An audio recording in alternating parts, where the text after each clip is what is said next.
Expanding Asphaltophones, presented by Adrian Campbell.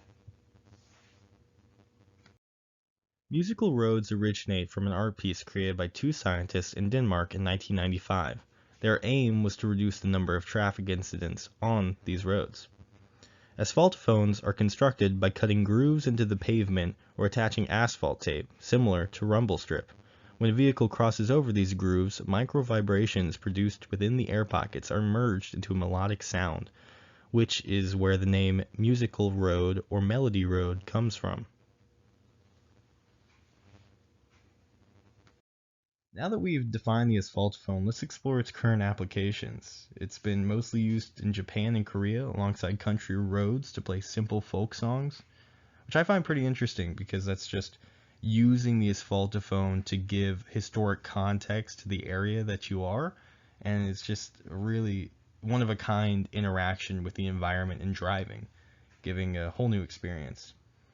Asphaltophones have also notably been implemented in effectively reducing hydroplaning, and this is due to their transverse grooves, so the water just flows right out of them. However interesting these applications are, I've been finding that it's just scratching the surface of possibilities. Historically, hazard warnings have been the purpose of rumble strips, but what if the rumble strip could articulate words or better inform drivers? With that, maybe the asphaltophone could be used to advertise businesses or areas. Can you imagine like driving through an otherwise unremarkable area and being told that you're a certain place by the road itself? It's pretty interesting. And similarly, when you cross state borders, you could have a jingle or a tune part of the welcoming, which I think that could be a pretty unique way to commercialize and use the asphaltophone further than just a safety tool. I find that there are several disadvantages with the asphaltophone that could be improved upon. Traditional asphaltophones are etched into concrete. This means that they have a certain fidelity and a limitation to that. So you can only encode so much information on such a small space before the concrete itself is subject to wear because of the conditions of the tire and general erosion, and you lose that information. So you got to make it robust and able to withstand cars going over it thousands of times at a certain speed. Another complaint is that it doesn't have a sinusoidal profile. It's more of it's steps. So it goes like tall, small, in squares, and this produces more of a triangular wave, which is definitely not, it's not ideal, but it's not the end of the world. Another thing is like the driver's vehicle itself, the tire contact patch, the speed, the pressure, the geometry of the material, it all changes from car to car, from tire to tire, from day to day, from wear or no wear, nail in the tire. So that's another complaint. You'll never be able to necessarily replicate the sounds the way you would want for every experience to be perfect. Another complaint is that repetitive notes and phrases could be disturbances to locals. I can't imagine someone installs this outside of your house, people are going over it day and night, and if it's not removable, that's a horrible thing.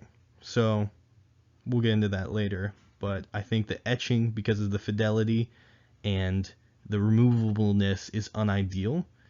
Also, constructing it in general and installing it. So how exactly do asphaltophones work? Well, I was talking on the last slide about sinusoidal versus triangular wavelengths and what's ideal and what's not ideal, and the encoding of information onto the asphaltophone. But you can think of it more like Edison's phonographic record, where the needle is analogous to the tire itself, bouncing up and down on a record.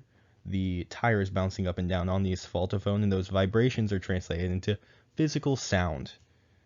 You can further this example by seeing that there's an optimal speed.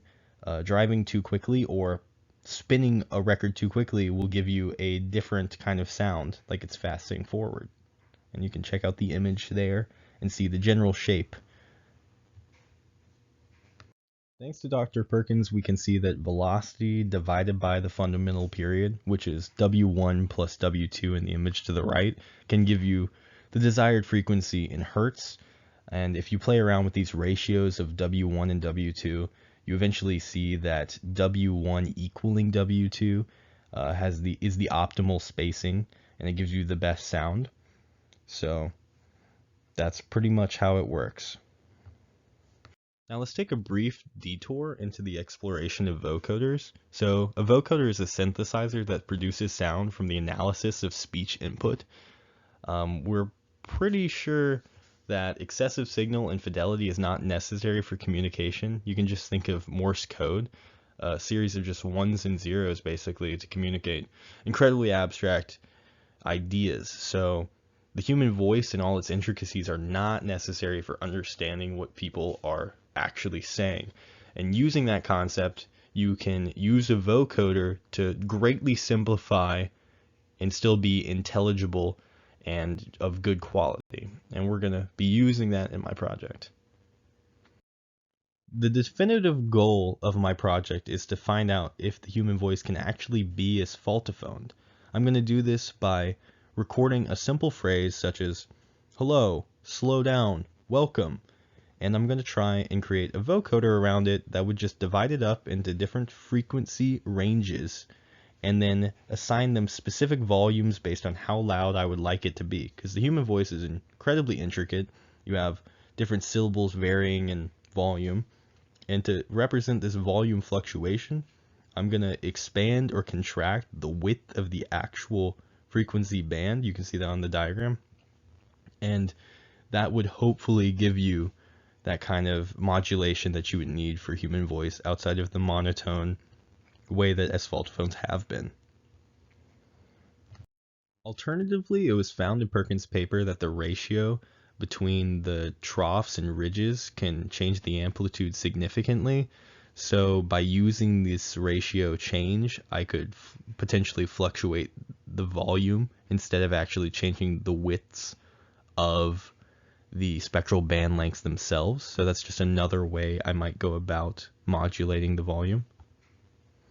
So finally, hopefully at the very end, I will be using 3M asphalt tape to additively add to the concrete, and I could maybe cut this with like a laser tool or something, but the goal is to make a vocoder code, have my own voice input into it. It slices it up into all these different bandwidths, and then using some method modulate the volume of these bandwidths to hopefully emulate the human voice.